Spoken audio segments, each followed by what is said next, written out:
kids, guess what this is? That's right, it's a whale. That's what we're going to be drawing and painting today. Let's start with the outline. There, time to do some detail. The tummy, the fin. Now we do the stripes, curvy stripes. Our facial features, rosy cheeks.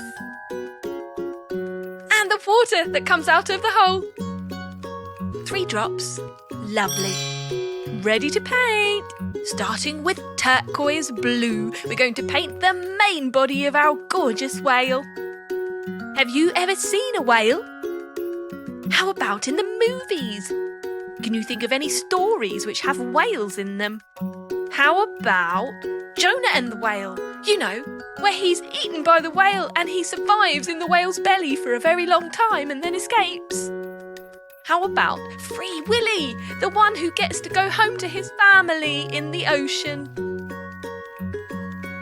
So we're painting very carefully around our facial features.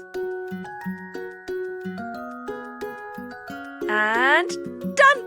A little splash of water can be turquoise too. Pink now. Rosy cheeks, of course. Let's go for purple while we do our little water hole and one of our stripes. Green next. We're going to do a gorgeous rainbow tummy. Why not? Excellent. Let's go for yellow. What colours will you use to paint your whale's belly? Red? Brilliant. There you have it. A gorgeous rainbow sparkly whale. Just bobbing up and down in the deep blue sea. Wow.